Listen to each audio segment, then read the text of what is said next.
Okay, we are part 2. We're in Pedal Halacha Vav Drama. We're in part 2 about the size of how small insects have to be usher. Today we're actually going to find out why we're doing this halacha. Okay.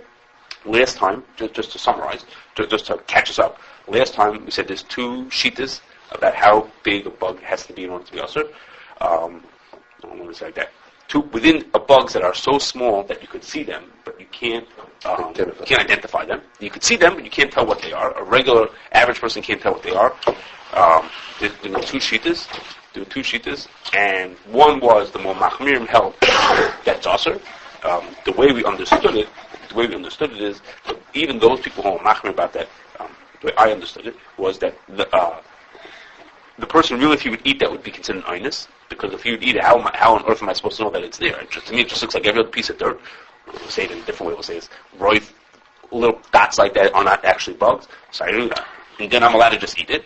I'm an inus. But it would be the right thing. Called the mitzvah chasidus. It would be the right thing to do. If there's a way to find out which ones are the really ones, the bugs, the Rebbe really doesn't want me to eat them. I'm an inus, but if I have a way to avoid the inus, then that would be what I'm supposed to be doing. And the Mekilim hold that it's completely mutter. Those bugs are not usher at all. Why isn't it, if you're a machmir, why isn't it like Efshal Ruba Kal? That's what we talked about last time. Efshal Ruba Kal means within range of what I'm supposed to be doing. What within the range of what regular people are. If I have access to magnifying glass, easy access to magnifying glass, not mechuyev. Right. That's what we talked about. Maybe you are, or maybe you aren't. Maybe that's because of mitzvah chasidus or not. And what Yossi wants to hear is, so it's not going to be till next time. So you can go over if you want. The part that he wants to hear. Well, today we're going to talk about. He wants to understand, which is how could that work lamaisa. And I'm not sure I'm going to have a good answer, but that's going to be next time. Today we're going to talk about some of the direct rayas, if you can understand what I mean. It's rayas that come right from Hilchos Taloim that people try to bring to this question. Okay? And next time, a group of indirect rayas, okay, that are not directly from Hilchos Taloim. Right, is that what? It's mutter or usher. Which side of this question is right of that? Okay, so before we do that, to help put things into place, to help organize things, at least in my mind, I broke up insects into 5 grades. Okay, it's just for my mind that works better. Okay, I'm going to tell you my 5 grades, and I'm going to use those terms while we talk about it just to help classify things. Okay, the first is called grade A. Okay, which is things that are recognizable to everybody. A joke. It doesn't even have to be that big. Last night he checked romaine. Last week I checked romaine, and there was a fly flying around in the thing. It was moving around. I mean, it was like obvious. To anybody could tell that thing was a bug. Okay, or aphids that are the adult aphids. Okay, the bigger ones. Anybody who looks at them knows that thing is a bug. Okay, or even tiny ones, but they're moving around. Things that move around. It's obvious to everybody that this thing is a living thing. That's alive. That it's alive. That dirt doesn't. That dirt doesn't move. So those things, that's group A. Everybody holds that those things are also. That's not a question. Grade B. Okay, you're able to recognize it, but if you would look at it, you would not know that it's an insect. But since you've seen it alive, now when you see it dead, you're able to you know that thing is an insect. Okay, and the example that I'm going to have, the example we have that is, we mentioned this way back when, the copepods in New York water. Okay, if you look at that thing, if we took it to Chicago and showed it to somebody, they would say it's a piece of dandruff. The thing has nothing recognizable about it. When you look at it, that tells you that it's an insect. If you've seen them alive, when they're alive, their movement is very interesting. They don't move. They like jump back and forth. They're like very all over the place. And once you've seen it alive, then you say, now I see that shape in the water, that's an insect. Okay? There's nothing about it that tells you this thing is alive. When you look at the thing, it looks like a piece of dandruff. Dandruff doesn't look like it's alive. But once you've seen it alive, now you're able to say, I've seen it alive. Now when I see it dead, I recognize it also. Okay? That's the second grade. We'll talk about that in a second. I'm going to just give you the levels now. Okay, third, we're going in from bigger to smaller. Right. Now, you worked on these levels, or you found it in other places? This just is my organization. Just to help me understand it. Okay, third is something that's recognizable. It's recognizable only. It just went on. That's why it's not on yet. It's recognizable after you train yourself using magnification.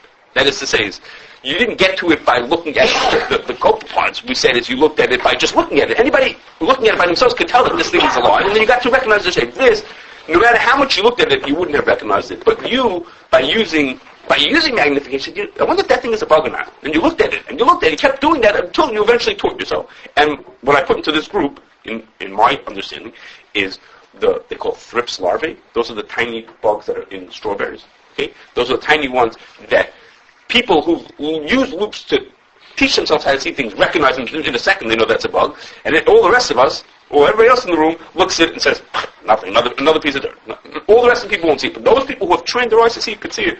Or it's the really tiny aphids, or the bugs that were in the raisins, they're called Drosophila, okay, that regular people could not see it. Only people who had trained themselves were able to recognize that. They recognized them with their own eyes, but they had trained their eyes. That's grade C. Grade D is things that are even lower. You could see the spot, but there's no way to recognize it unless you use magnification. Okay, and in other words, everyone can see a spot. Nobody can tell what the thing is. Not anybody can tell what the thing is. And my example of that, hold on a second, is a citrus scale. Okay, I showed you. Remember on the oranges, the wax.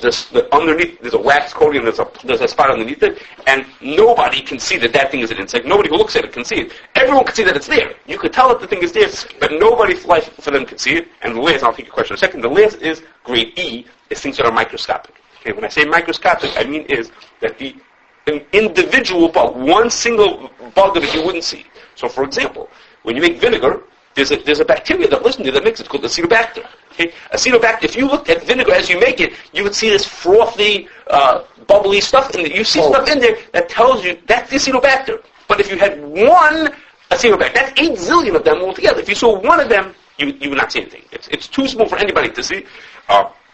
And those, everyone calls it mutter. Okay, because that's the lowest level. Those are, meaning the individual one is microscopic, but a clump of them you might see, but the individual ones are microscopic, and those are for sure mutter. Okay, you want to say something before? Yeah, you're going like to second base. I don't know. And he says, don't we first have to decide if you're obligated to train yourself with a microscope or a loop in order to be able to identify a bug? You didn't say anything about the also. First, I got to give grades of things, and that question, whether I have to train myself, whether I apologize. Whether I have to ask in the field. Yankee, whether I have to train myself is a function of. It's a function of whether it's mutter or usher. If it's mutter, what are you wasting your time for? If it's usher, then yeah, you should go find out. I mean, if it's usher, then you have to find out how to get rid of it. Okay, now, when we say that the grade E, the microscopic ones are mutter, okay, I have to just clarify that the Poskim talk about bugs in vinegar. Okay, they're not. We mentioned this way back in Halacha Gimel. The bugs that they're talking about in vinegar are not these bugs. They're not talking about Acetobacter. When I said to you the Acetobacter, you can't see. They're talking about what's called the vinegar eels. Okay, vinegar eels are like little worms that are in vinegar, and those are very visible. I've tried to order them. I want to bring them in here just for the fun of it. Okay. Yeah, you can order them. People use them for fishing. They use them. Yeah, people use them for egg bait.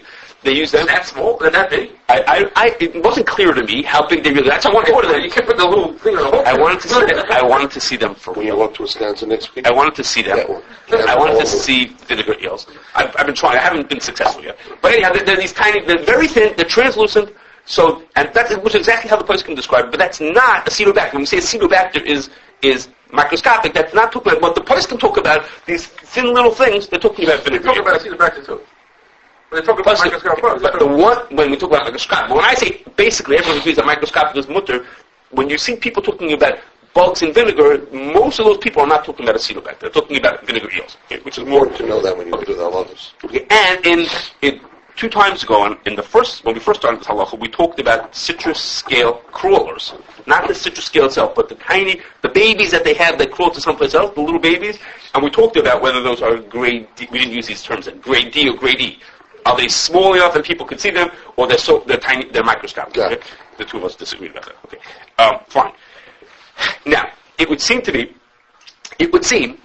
everybody should agree that what I call grade B, the copepod insects, should be considered big enough. It should be usher. Why? When they're alive, everyone could recognize them because they're very visible and noticeable, and that teaches you then that when you see them dead, you recognize them also. It's like saying if I had a cat, okay, that died, I would know what a cat looks like, even if I didn't see it moving around. His heart is not beating, but I would know it's a cat because I've seen so many cats before him that I would recognize it. So this is a type where when I saw it alive with no special anything, no superhuman way of looking at it, just looking at the insect says to me, I now recognize that this in this shape is the shape of a living thing. Okay. So you're telling me once I see these things alive, and then I have put one on a piece of paper with a piece of dandruff next to it, I'll not be able to tell the difference between the two. Right. I don't know it's in water and I see 500, so that must be that big. I want to know on a piece of paper, I see a piece of dandruff in that, I can tell the difference between the two. Yeah, that was a claim. That was a claim that people made. That yes, you could tell the difference between it. Once you've seen it alive, now you've seen it alive. Now you'll know what it I looks can't like. agree with that. Okay, so we could agree or disagree. I have to disagree. I'm mentioning it because Poskim who spoke about the Kofa parts in New York, and even including ones who are makel about the shiloh we're talking about, said usually we'd be makel about this kind of a shiloh, but in this case it's different because once you've seen them alive, then you say, oh, now I can recognize that. The other side is, I have to mention it, not in the Tar Shiloh, but the other side is, Rebelsky says, he says, guys, stop a second. You're telling me that these things are recognizable and everyone can see them, they're considered visible. He says, there are millions and millions of people drinking water in New York for years, and they never noticed it. So, it's hard, just stop and think for a second. How can you say that you're classifying something as visible and recognizable? What are you talking about? There's how many millions of people living here who have been living here for 100 years using this water, and they never saw anything. It was camouflage in the water. If you pick up a cup of water, you won't see it either. Okay? Camouflage. What do you mean they never looked? People have eyeballs in their heads and they drink water. What do you mean they You never have looked? to look intensively. Which guy do you see that's going to look at it? So next time you go to New York, you could look intensely. What did we get in New York? People had. Okay, so that was his claim. I hear your point. According to him, Kopapots are not an example. In the theory, he agrees that if you would see it alive, it would be usher. Even later on, because if you would learn that shape, he just can't believe it. He's maybe like Justin saying, it can't be that you'd be able to recognize it. Where are all those people? You got lots of people out there who are looking at the world. Okay. Anyhow, so back to so bring us back to where we were. We're talking about the grade C and grade D bugs. Okay, those are the ones that you either have to train yourself through a loop to see it, or you couldn't train yourself no matter what, but you could see just a spot. You would not recognize. You won't know what it is unless you use magnification. Okay, so we're going to talk about three groups of rayas. Okay, the first is maybe we could bring a raya from the way the Poskim talk about tiny bugs. Okay? The Poskim talk about tiny bugs. Aruch Shulchan says a bug is also even if it's dak ben hadak. Okay, the Maram Chaviv says a bug is also even if it's thinner than a strand of hair. Okay, there are descriptions like this the Poskim can give of tiny bugs. So does that maybe tell us that that's what they had in mind? They were trying to answer these really, really tiny things. Okay, so all of those things it's very hard to bring a raya from that because we don't really know what they were talking about. Not only do we not know what they're looking at, but they might have even talking about it when it was moving. Like for example, the Maram Chaviv that people like to quote, who says that even if it's thinner than a piece of hair, he says that listen to the whole line of what he says. He says V'hem yerser dakim michor hasayra she'ein behem mamish zulas harachisha hanikeres behem l'or hashemesh. Except that they move around when they're in the sunlight, and then you can tell that they're alive. So it's hard to make a deal from when someone said it's dak when not dak. Did he mean one that's so tiny and it's dead and you couldn't see it, or did he mean it? But you have a way of recognizing it. It had some appendages and had some of the things there. So it's hard to bring rice in this. And we saw this is another thing people bring rice in halacha. Hey, we talked about milbin. That milbin, the term milbin referred to. I forgot how many tens of thousands of insects are in the class in the group called order or whatever it's called mites. Okay, so you can't say milbin are tiny. Well, there's lots of milbin. There's thousands of things that are called milbin, so it's hard to bring a raya from it. Now, in this group of rayas, Rafal brings a raya from like this. Rashi says in Eruvin that the term sheretz, that the name sheretz is because sheretz. Okay, there's no Nekudah in the Rashi. Rashi says, does Rashi say in the Chumash also? I don't know if Rashi says the Chumash. Yes. Okay, so Rashi says in Eruvin that it's and then Rashi says like this. He says davar shu nod ba'aretz ve'eino nira el aidei shirutzoi v'richushoi mipnei koitnoi. It's so tiny that you only could see it. You only notice it because it's moving around. Okay, so giving the impression that things that are so tiny that you wouldn't recognize unless they moved around, it wouldn't be usher. Again. Rashi's talking in that case. Right. Rashi doesn't say that he's talking about when they're moving or when they're not moving. He tells you that's the description of this thing is this thing, you won't tell when it's moving. On top of that is, what's the Gemara talking about? The Gemara is talking about an animal, an ant. Okay? An ant is very appropriate. If I stood up and walked down the street, I might not notice an ant there unless it's moving around. And if I stood 6 inches away from it, of course I would recognize it. But if I stood, at a distance, I might not recognize it. So, again, it's hard to say when this description means, does he mean thrips larvae, or does he mean ants? And which one does he mean about? Which thing is he talking about to try to... What was Rashi going on over there? The one they're talking about in the Mala. Rashi in Chumash says that the word sheretz goes on mice and flies, and Rashi even says it goes on fish, things that creep on the ground. They're also called shrotzim. Anything that creeps on it. So it's. I don't know if we're going to be able to bring. I don't hear any. Rashi says you identified it in Chumash. Well, you identify meaning. If there's an ant on the floor, you would step right on it without noticing it. If it was walking, then you might notice it. But that doesn't yet mean that he's talking about the tiny one. Maybe yes and maybe not. We don't know. Okay. Now to our halacha. Why on earth are we learning this over here? Because the Ramah that we're on is one of the riots that people like to bring in. And like this. The Ramah says, sometimes you've seen a fruit, Nekudah shechorah, it looks like a black spot. And it's where the worm is starting to grow. I don't know what to Is it the boar? Okay, whatever you want. You have to take it out. You have to scoop out the fruit and take it out. The osur that bug is osur. Okay, like any other bug, that bug is osur. So, There's the worm. Okay, that. I'm not going to answer the question. You don't have to. I'm not going to. Okay, well, don't worry about it. Okay. I'm not. So what does it sound like? What in the notes. What does everybody say? What does that mean? So here's the Ramah talking about. Sounds like he's talking about what we call the grade D insect. It's a Nekudah shechorah. It's just a black spot. No way of knowing what the thing is. It's a Nekudah. It's just a black spot. Mom's like this spot right over here on the table over here, and it's. The Ramah says it's also. The Ramah says that it's a bug. Okay, so that's why we're talking about it in this halacha, because people look at this Ramah and they say, "Look, the Ramah is talking about your case, your grade D, which is if that was also surely grade C, it's also so it's. But here he's giving you a similar davar. So if you see a black spot there and you see it boring a hole, you know that there's a bug in there. Okay. Okay. So the reason to question whether there's a right, the reason why it's really hard to believe there's a right from the Ramah is because it is. The Ramah didn't make this up. This Ramah comes from Chuvas Rashba. Okay? This is a Chuvas Rashba. What? Yes, correct. It's a Chuvas Rashba. Okay. If you look at the Chuvas Rashba, you'll see what the Rashba says describes this bug as V'nika roishe shel rachash. Okay. He says you could see the head of this insect. Okay. In other words, this bug, I don't know what bug he's talking about, but the bug is big enough that you could see his head. So we're not talking about a bug that you can't recognize. That's for starters. The Rashba says he's talking about a bug that you can recognize. You could see his head. Meaning there's something about it that tells you that this thing is a bug. Second is, the Rashba says, let me read some more words in Rashba. The kama pa'amim nisinu. We did lots of tests, and we scoop out the bone. We put it on our fingernails, okay, and it crawls away. Was he right and it crawl? So it crawls away. So what he means to say is that they didn't use some superhuman way. It wasn't through Ruach HaKodesh or through magnification that they knew that it was a bug. They knew that it was a bug because regular human faculties told them that this thing was a bug. They put it on their nails and it crawled away. So it became like what I called you before, a grade B bug. They had seen it alive. They saw, let's say the fruit was an apple. Okay? They had seen that in apples they had a certain kind of black spot.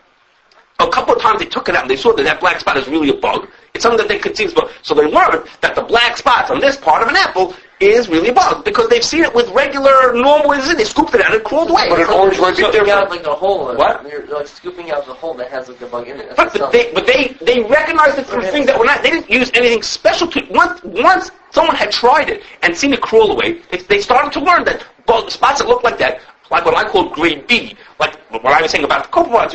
Once you've seen it once, you've learned through regular ways. You've now learned that that's a bug that was awesome. Okay. So it could be a specific fruit. It is. They learned something Instead of about an orange, maybe it's different. And then also, What does pullen mean? pollen are beans. Legumes. Okay. And now the last part is that really, if you look at the Rashba, you'll find out that the Rashba is not talking about the sizes of bugs. That's not at all what the Shaila is about, and that's not what the Ramah is talking about. He's not talking about the size of bugs. He's talking about something totally different. The Shaila of the Rashba is it possible? The din is that for land bugs to be usher, they have to crawl. We talked about this before. We talked about this in the very beginning of this halacha, in the first part of this halacha, the first year in this halacha. The din is it has to crawl, and there's a machlokes. Does it have to actually crawl, or does it have to be able to crawl?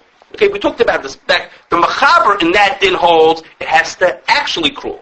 If it never actually crawled, it was just, it had legs, but it never actually crawled, the machaber holds that it's mutter. And the Rashba is arguing and saying that even if it never crawled, since it could crawl, it's already usher. So they scooped it out, and they saw that it was large enough that it could crawl. They saw that it was the kind of a bug that could crawl. It never had crawled. It was born in a tight spot that it never crawled. And even so, the Rashba is saying that even though it never crawled, since it can crawl, therefore it is usher. Okay, I thought he says it crawled. That's how they knew. No, right. They now knew that it was a bug that was able to crawl.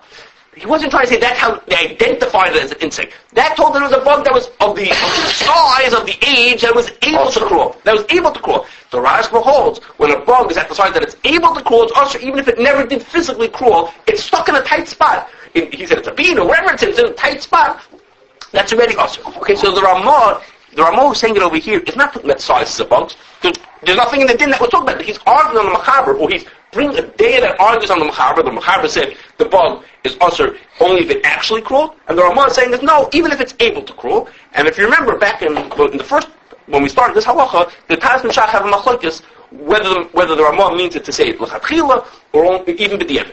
What does he mean to say? Does he mean to answer it l'chatchila b'diavad? That was, we talked about a little bit at the beginning of this thing. But the din that he's talking about has nothing to do with size. It could be the thing was as big as a beetle. Okay, it doesn't mean that he's not describing size. And again, you look at the Rashba, they didn't have questions that the thing was a bug. The thing was, they noticed his head. That wasn't the question.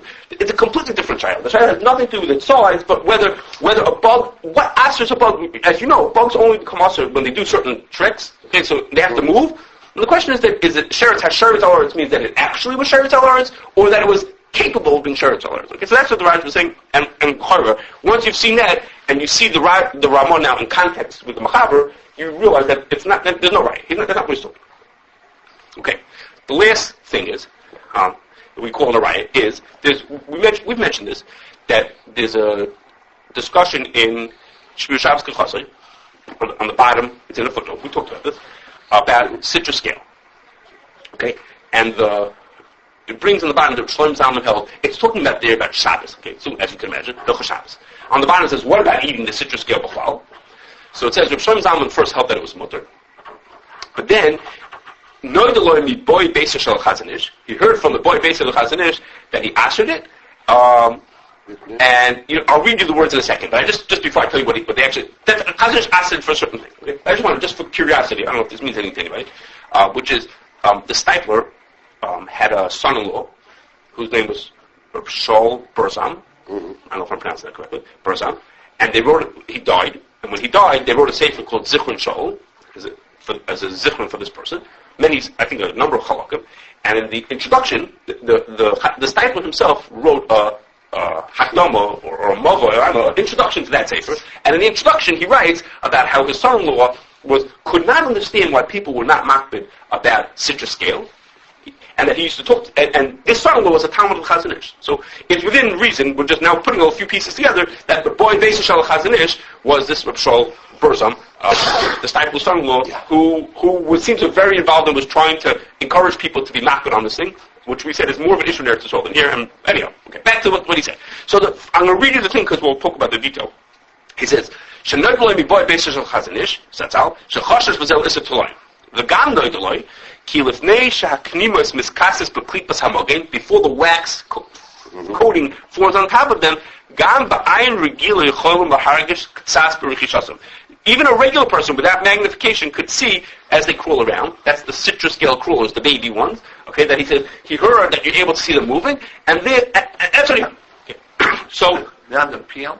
they're on the peel, on the outside of the peel. Who eats the peel anyway? So what it is that when a person opens up their orange, if they're not careful, some of that could fall into their juice, fall into the food that they, or get on their hands and then Or they eat chocolate-covered orange peels. But I don't. That's a I know. yeah.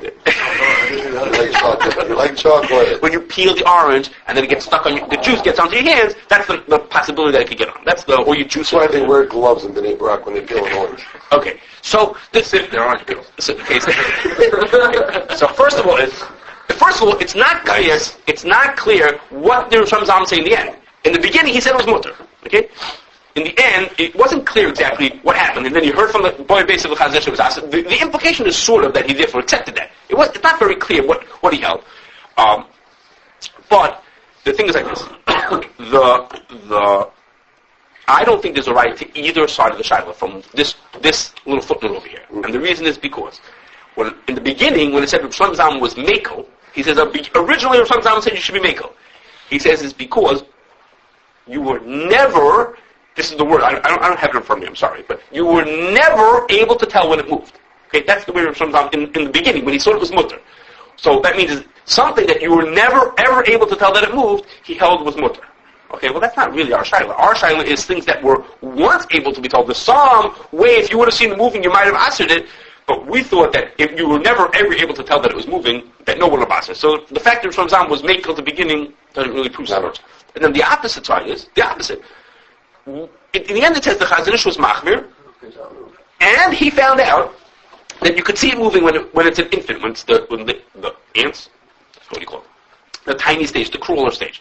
So did the Chazon Ish say it's usher, and a second reason is because you could see it crawling, or did he say it's usher because you were able to see it crawling? It's not clear what it is. Okay, I'm not clear to me. Was he machmir because in general he was machmir if you could see the spot it's usher automatically, or was he machmir because he was able to see it moving, which is Rabbi Kissinger read it that way. Rabbi Kissinger, as you know, is a mekel. It's the mekel child. What was he? Is he saying it's mutter because he was able to see it moving? It's the gan noy the loy. Okay, the loy. It's not clear. It's the loy the Chazon Ish. The loy is Zalman. No. It's loy with the fuck. But it's a loy to the Chazon Ish. The gan noy the loy. He also was told. He became aware of who's he. Was the Chazon Ish? So that's part of his being machmir. It wasn't so clear. So what's the difference though? What do you say? What's the difference in the how they make them anyways? How you Kissinger make them?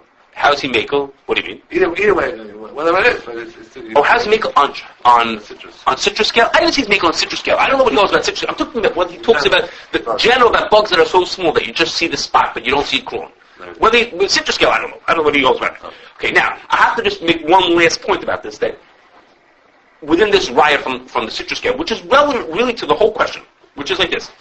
The citrus scale is a very unusual case, that if you buy an orange, you see the spot. Everyone who looks sees the spot, and some people hold the spot as mutter, some people hold the spot as usher. So what you're talking about here is a deraisa.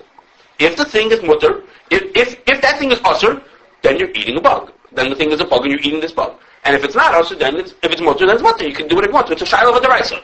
So those who would be machmir on citrus scale are talking about a shaila of a deraisa. Usually, for most of us, the shaila is not a deraisa. For most of us, the shaila is a drabanan. Because we're not looking at the thing that's the spot and saying, should I eat it or shouldn't I eat it? That's not most of us are looking at. Most of the shaila is, if I have a strawberry, should I wash it this way because I'm worried about those bugs? Or should I not wash it this way because I'm not worried about those bugs? Which method should I use for a drabanan? A chiyuv b'dika, in almost every case, the chiyuv b'dika is a drabanan. Usually it's just a miyad hamatzoi. Miyad hamatzoi means midrabanan, you're required to check it. So the shaila in theory is a deraisa, and by citrus scale it's really a deraisa. The bug is right in front of your nose. It's right there on there. Should you eat it or should you not eat it? But in most people who are thinking about the shaila are not thinking about a deraisa. Most people are thinking about it only on the drabanan. I have a vegetable. Should I eat raisins or should I not eat raisins? Should I be worried about the insects that are in there or should I not be worried about it? The insects meaning that are miyad hamatzoi. It's only occasionally that it comes there, and it's an amount that the drabanan required to be makbid on. So the shaila there is really less serious. Even if you want to say, I'm not going to eat the citrus scale, because there's the shaila of a deraisa, and you say, hey, there's a lot of people who we saw who are makbid on this. Well, in most people who are facing the shaila are not talking about deraisas. Most people are thinking about drabanans. Am I mechuyev to do this bedika, or am I mechuyev to do any bedika on a certain fruit or vegetable, because of the possibility that these bugs that I can't see. Just from the perspective of it. Okay, anyhow, in Mir Hashem, either we'll do it or we'll just skip it. There's another last concluding part of this topic, which is indirect rayas. Okay, either we'll do it or we'll just skip it and go on to the next halachos. We'll take a vote afterwards. But anyhow, so for the direct rayas, this is where, to me, I didn't hear anything very, as you can see, conclusive from any of these rayas. Anyone who's, again, we heard last time lots of names of Poskim who hold mutar asur, but from these rayas, I didn't see anything convincing that says to me, I see I have a strong raya. Maybe next time we'll have a little bit of a better raya in one of the directions.